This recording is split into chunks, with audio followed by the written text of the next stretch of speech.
Hello and welcome to Edukemy's YouTube channel. My name is Harsh Singh and in this video we shall discuss the feature news for today. That is 19th of April. Today's feature news is on India's demographic dividend. So let's discuss this. Welcome to all the participants here. Welcome Hima, Amlan, Kriti, Kim, Ashish, Babani, all the people watching offline. Welcome to all of you. Let's start this discussion. India is a country of huge population. The population of the country has swelled up and is due to swelling up even further. In this scenario, the demography of India needs to be studied because it can possibly be one of the important attributes of our country. The mean age of the country, in fact, the median age of the country is 29 years right now.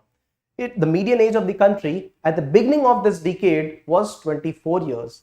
It has increased. The mean and median age of China right now is 37. The median age of a country like Japan is 48. This signifies that we have a youthful population right now. And this youthful population is very rightly depicted through this particular age structure, where we have sufficient number of people in the age bracket 15 to 64. They form a very significant part of the working age population of the country. When this population swells up, this becomes the human resource, human as a resource for the country. And human as a resource for the country can become only if they are educated, they are healthy, and they are skilled. Education, health, and skill, these are the three parameters which make human as a human resource. Human capital, social capital, economic capital. Now, this is where CII, Confederation for Indian Industry, has warned. That is why in news that if we do not use our demographic dividend, demographic attributes in the coming few years by skilling the healthy and educated human resource, we will lose out on the demographic dividend. And right now, this is the part that India envisages, right? So let us understand quickly the kind of age structure that India has and what India is poised at, what is the comparison with other countries. So looking at this particular example, changing words, India's population in 1950 versus 2050. Have a look at this image. Now, when India was almost independent, the age structure was completely different. We were a youthful nation, and one of the reasons for our being youthful was not just that we were a young population, but also that India's longevity in India was not very high. It was hardly 30 years of age. At an average, people would survive maximum 30 years of age. It was at an average. It was because of high mortality, because of death rate, diseases, and so this is the reason that we have many people surviving up to 35 age at max, and that is why this swollen up base and the people surviving up to the age of 60, 70, 80 would be minimal. But then if we compare this with India, which is projected for the year 2050, that India will have a substantial population of people who are aging. So right now, if you see, I'll show you in the other graph, the population is such that we have a leaner structure towards the higher age bracket and a swollen structure towards the mid-aged and youthful stage. This is how it is. Slowly and steadily, when the population starts to shift its age structure, there will be more people coming in the middle ages. Just after 25 years, we will see this change where there will be swollen up in the middle ages and there will be fewer number of births. The fewer number of births is already being witnessed with total fertility rate in India coming to 2.0, right, with the help of surveys. So when this is the kind of age structure, this reflects the future. This was the past, but the present is reflected very well through this age structure, where we see a swollen up middle ages structure. A lot of people in the middle ages. As I mentioned, the median age in the country is 29. Median age means if you look at the population of the complete demography country, the person who stands in the exact middle would be of 29 years of age. This age is 37 years in China right now and 48 years in Japan. And also in other developed countries, this age has only increased. India's average age right now, median age is 29, and earlier it was just 10 years back, it was 24, and this has increased. It has increased because the youthful population has now become more mature. But Along with this maturity, have they been given employment? Are they skilled enough? This is the right question to be addressed in this video itself. So let us understand a few important terminologies. For example, the dependency ratio in our country. Now, dependency ratio is the one which determines how many people are dependent in proportion of the people who are working in the population. So, people who are dependent are the people who are not working, who are children, or who are elders, right? So, and now according to World Bank, this is World Bank way of calculation it, people who are lesser than the age of 15 or older than the age of 64, those are the people who are dependents, right? So, percent of working age population in India was reported as 49% in 2020. Now, this is not the people working. Please note, this is not the people working. This is percentage of working age population. So, people who are in the working age, they are the denominator, and people who are dependent, they are the numerator, right? So, people who are dependent, they will be determined. People who are dependent are only reducing right now because many people are entering the age bracket of working age population. So, this is how we see that India's dependency ratio has declined from around 57 to 48 to 48.66 right now. So please remember this data, and the dependency ratio has although declined, people have come in the middle ages, right, the youthful and the mature ages. However, we will come to the workforce right now. So this is the present situation, and there is a slight difference here. See, when World Bank calculates the dependency age, it sees the people with the age less than of 15 years and greater than 64 years, right? But when we see labor force in India, the age bracket is 16 to 64. So slight difference, 14 and 16 is the difference here. Now, when we look at the labor force in the country and workforce is the people who are working. They have working hands and they are participating in the work. And labor force are those people who demand work, and either they have work or they do not have work. You people will not be counted in the labor force in case you are not seeking employment. For example, if you want to go for higher studies, if you want to relax at home, if you know that there's a lot of property and you are son of Vijay Mallya, Siddharth Mallya, it's all good, you don't need to work, so that particular person will not be counted as the labor force of the country, right? Women who want to sit at home, men who want to sit at home and enjoy their life, they will not be counted as the population in the labor force, right? So people who are seeking employment in the country in the age bracket 16 to 64 are labor force, and workforce is the people who are working in the country. There's something called as labor force participation rate. So this is the participation of people in the active economy, right? This is what is represented through labor force participation rate. Now, India's labor force participation rate for males is very different from what is there for females. A striking difference, especially for Indian subcontinent and especially India here. The labor force participation rate for males is 56. And when you look at the participation rate for female, this is around 20. And this is declining. This is declining in ages. If you look at the decades, it is only declining in the country. And this has also been asked in UPSC. It could as well be asked again and again in UPSC examination. What is the reason for declining female labor force participation? So this is one thing. When you look at the labor force participation, this is indicated through the people who are participating in as labor, right? The labor means anybody who is employed in this age bracket. Now, we have a swelling labor force, that is absolutely true. Even despite women not being calculated as a part of the former workforce, we still have a lot of entrants, people who are seeking jobs and employment. And presently, the labor force is around 430 million, 43 crore. 43 crore of people seeking employment. All right. Okay.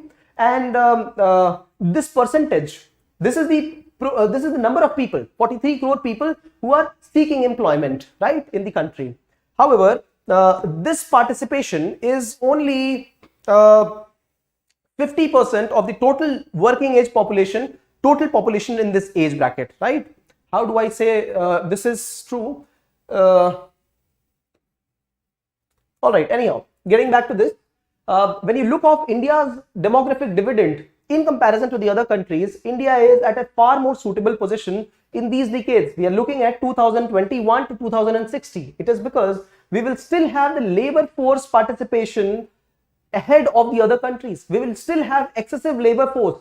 So this is where I want to show what demographic dividend means. Demographic dividend, I didn't define this term. Demographic dividend is defined as the productive labor force, right, as a proportion of the people who are in the working age to the people who are not in working age, right? So when working age people are more, we will have this factor, we will have a greater degree here. So India will have more people in the working age until 2060. This will be far greater than People's Republic of China, South Korea, Thailand, Vietnam. These are those countries, those economies with which we are competing in labor sector, in sectors where there is human aided employment, all those sectors. So India will have the added advantage. Pick up any of these industries that you're speaking of, micro, small, medium industries, labor intensive industries, and we got to skill our human labor forces right there. Because if we do that, we will be able to compete with these economies right there. This is the reason that China is already making its force as capital intensive, not labor intensive, but then automated processes. So this is the advantage to us, provided we utilize it well. If we do not, then we will lose out on this labor force, and they will not being a part of dependency ratio, but they will still be dependent population on the people who are earning in the country, right? Now, the problem in a country like India is that the population does exist at several pockets which are higher than the other places. For example, Bihar, 10 crore of population, Uttar Pradesh, 20 crore of population, and there are other adjoining states where we have a lot of population, especially the aspiring states. And these are the states where there is less skill, less provision for development. So we are in a state of fix where we find high population which can become productive. However, we do not find adequate employment, adequate human resources which have health, which have education, which have skills for themselves, right? So this is an alarming sign, and this is why CII, Confederation of Indian Industry, has alarmed our nation that if this is not done, we will have more dependent people. This is not good for India's economy. The proportion of formally skilled workers, see, look at this, the proportion of formally skilled workers as a percentage of total workforce stands at 24% of China, 24% in China, 24% people are skilled workforce. In USA it is 52%, in UK this is almost 70%, 80% in Japan, and almost 3%, a minimal 3% of skilled workforce in India, right? So more than 90% of workforce in India is unskilled or semi-skilled. Yeah, and India has got a population in which youth is seeking for employment. Majority of the people who are seeking employment and do not have employment are youthful population. This is a very dismal state of affairs for a country which has one of the most important attributes, the demographic attribute, yet not being able to utilize it. So alarming situation for India, alarming situation for those states which are having a swelling labor force, yet not being able to capitalize on this, and especially for the female labor force. See, a lot of jobs which are informal in nature, which can be formalized, in which female can become a part of the economy, if that happens, our labor force automatically will swell up. But then we need to recognize, we need to calculate those jobs, what is required. And this is where youth like you and I will be able to look for avenues. How can we factor in this kind of demography? What can we do to create further employment? And people are working this. This is the reason that India has huge number of unicorns in the world. And it is envisaged that India will have further greater number of unicorns in the coming decade. There was a statistics, I will present it to you later. Now, so this is why data like labor force participation rate for males and females, what is dependency ratio in the country, what is the meaning of dependency ratio, demographic dividend, these comparisons and certain of these meanings form a huge relevance. CII released a report of India's demographic dividend. Now, this population structure which is shifting, I showed that this is not permanent, and this is only a narrow bracket of 20 to 30 years more. where we will find the youthful population working. Once the average age, the median age of the population shifts towards 50 years, 45 years, we will not have the population which is workforce, which is the engine, growth engine of the country. They will be more towards dependent of the people who are working. And even when if you think that 50 age your person can work, they need to have some skills for that. And for that, you need to give them skills at the age of 20, 30 or 35, right? After that, the person almost at an average might become like a liability for the family and society. And this is a individual to individual case is different, but largely if you look for the whole country, this is what will be the scenario. Now, India can provide almost 22% of world's employment. 22% of world employment right now, employing 43 crore people in the country, and after increasing the number of people around adding around 20 crore population in working age by 2050, we will have 22% of working people in India, right? Even though we have falling fertility rate, so when the fertility rate is falling, this is a matter of good and concern things, both of them, but then it is a good thing that we will have our population in control. And Africa's population is still rising, that is absolutely true. So after India's demographic dividend, the gap in which we should utilize this, it gets over, Africa will be the nation which will be utilizing its workforce for the whole world, right? So when you look at the relation between demographic dividend and economic growth, India's labor force swelling, there is potential to divert resources from spending on children to investing in physical and infrastructure. So where is the potential? The potential lies in utilizing these resources for the growth of the demographic dividend, that is the human capital. Now, we had also studied something called a second demographic dividend. If you remember, this was a feature news itself. Now, in second demographic dividend, what happens is the people who are in the course of first demographic dividend are the youthful population. But the people in the elder age category, by 2050, we will have 20% of world's population as 60 plus. And right now, this number is less than 10%. Same for India. So, when we will have more people in the 60 plus age category, there will be a complete different economy for them. So, insurance economy, silver care economy, for example, need for spectacles, need for easy chairs, need for house care, home care, all of these things will be required, especially for 60 plus age group people, and this will be called as silver economy, and this will keep generating employment, keep generating economic products, activities, simple products like aid devices, right? For example, hearing aid devices, walking aid devices, all of these things will be the need of the hour in the times to come, and this will become a part of the second demographic dividend. But then it is yet to come to India. What is more important is to start looking at the way in which we treat our youthful population, that is the first demographic dividend, right? So demographic dividend stands at the proportion of the population which are youthful in comparison to the people who are not in this particular youthful category of employment. All right. So now the urgency right now is thus that we have a short window of opportunity, 2020 to 2050. If you utilize the people in the working age population, give them skills, attributes, so that they can create employment, we will have greater production, right? So, but then if we do not, then there will be imbalance in the labor market. We will have more people as dependents in the working age population, right? So skilled workforce, we need this, which we don't have right now. 3%, only 90% plus jobs in India are unskilled jobs. India is going through a state called as elastic, what is that word I had used in the editorial? Elastic population. How do I retrieve that word? Elastic growth of employment, something like that. So India has got very less elasticity for the growth of the employment with respect to the growth of GDP right now. When this is happening, the GDP of the country is rising. However, this is not leading to a rising number of employment.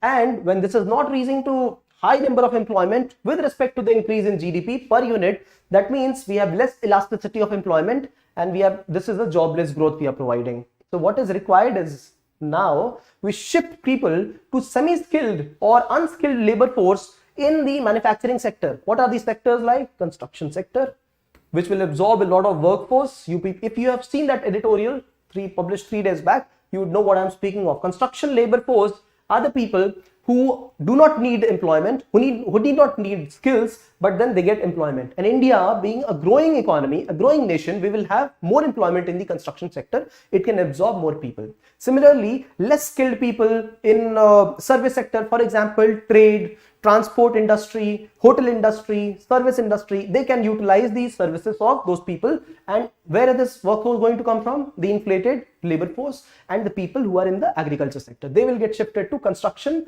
in manufacturing, and in industry, and in service sector, they will get shifted to industries like transport, trade, and hotel industry. But sooner or later, we will have to start employing more people, giving them more skills in high skills in India. High skills. So I'm speaking of the white collar jobs where people are trained at computer operations, learning how to manage cell phones, right? And businesses through them. So those are the kind of high-end employment. Presently, India has got high-end employment, and 25% of the workforce employed in the service sector, generating more than 50% of India's GDP. However, the high end of employment like financial services, technology, information technology enabled services, professional services, these are high end services which give a lot of revenue but then do not generate a lot of employment. This is the scenario of our country. So what we need in the mid and the long run is more people skilled in the service domain, in manufacturing domain as well, right? This is what will generate more employment in the country, right? So what is required is to start investing in the children and adolescents. Similarly, when you look at the second demographic dividend, we need to start investing in insurance schemes or pension schemes for those people who are getting elder. And this will be complementary to investing in children and adolescents. I'll tell you how. Once we start investing in these schemes for the times to come, after 30-40 years, the same funds will be utilized by the government or initiatives to fund the children and adolescent projects, right? Interesting. So we need to look at both. First, demographic dividend 1 and demographic dividend 2. So very critical juncture for India. Countries do plan this course for their whole 100 and 200 years, right? World has planned it. Do we? Are we? That's the question. People start planning their economy, their personal economy. Country starts planning its own economy. This is a part of it. So making health investments, making educational investments, all this education as an enabler to bridge gender differences, right? So if you look at this important data, it is predicted that if all women engaged in domestic duties in India who are willing to work had a job, female labor force participation would increase by about 20%. So this is one of the reasons for why India has got lesser female labor participation rate. This is one of the reasons. There are other reasons as well, right? As the economy is rising, there is a lot of chunk of population in the middle bracket, right? The so-called middle income families, and many of the female here, they do not want to work. They want to stay back at home and participate in home activities, right? So who participate in labor force activities are the people who are in agriculture economy, whose husbands have left for urban migration and earning in cities, and the female is in the agricultural sector. Similarly, high-end employment by women, right, in civil services, in jobs, in private companies, they are the ones which are employed, right? So many factors for lesser female labor participation rate, one of them being no formal economic setup in the country. Now we also need to address the diversity between the states, right? Those states which have more population must be given the skill before the others, right? So we should not penalize those states, because later on they will start penalizing the whole country. All right. Okay, so what do we need? A new federal approach to governance reforms for demographic dividend. Okay, workforce participation and urbanization, privatization, all of it. Okay, so let's look at what we understood today. What we studied right now was there's certain data, just little of it. If you remember it once, it is done for all the times. Demographic dividend. We understood the proportion of India's population which is in the working age category. So this is called as the dependency ratio. We understood the meaning of demographic dividend. We also compared India's situation from 1950 until 2050, right, when there will be swollen age structure at different places, right. Earlier in 1950 it was younger, now later it will become an elder population. We compared the demographic dividend of the present state with the other countries, so East Asian economies, and we also understood how India is going to be far ahead of them in case we plan our resources. So we understood the definition of human resources, right? Education, health and skills, all of them required. But we also understood only 3% of India is skilled. More than 90% of jobs are completely unskilled jobs in the country. We are going through a state called as youthful population being unemployed, a state called as jobless growth for the country. So those two terms are relevant, right? Then we also understood what are the ways in which we can work this out. So the opportunities, for example, interstate disparity to be addressed, routing the sources of income towards healthy human resources, children, adolescent care, right? We also understood various challenges on the way. This is how we covered demographic dividend for the country. We also understood the second demographic dividend and how that is also very relevant for India, and the concerns for industries. Right now, the concern for industry is employability.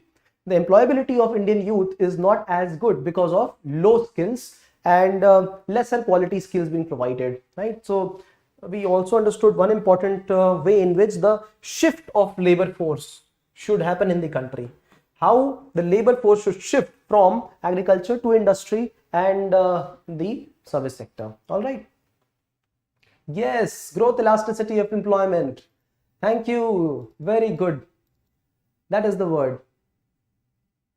So these two cases that you people have given, the use of briquette, that is very good case. So one is that of the coconut husk that you spoke of, and I think both of you spoke of the same thing, right? Coconut husk. So that's a great case study. In fact, there's been an attempt to create briquettes of the waste parali as well. So the waste hay that is lying on the ground, which is to be burned, which is laid on the ground to be burned.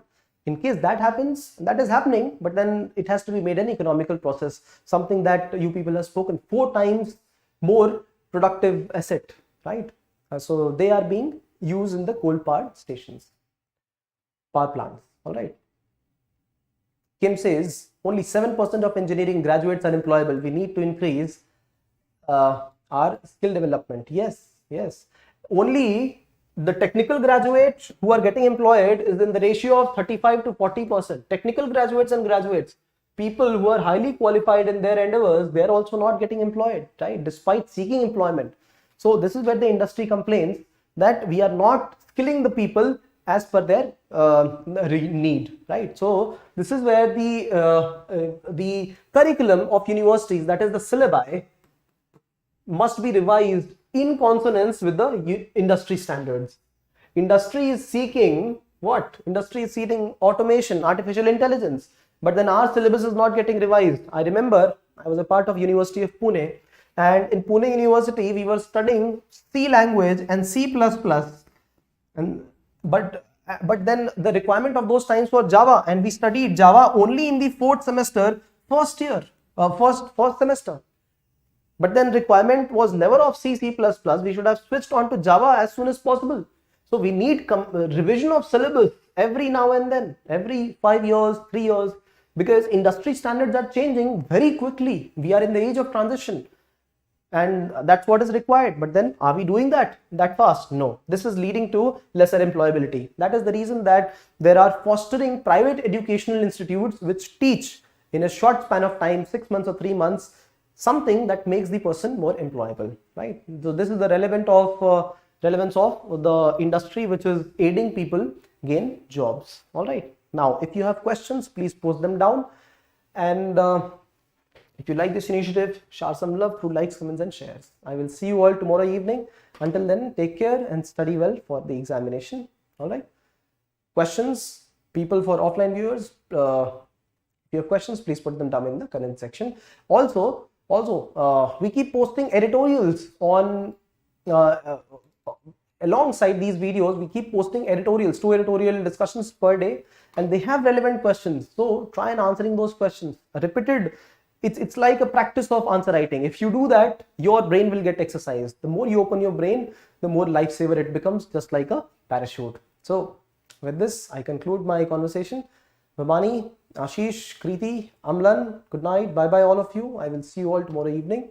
Thank you for participating.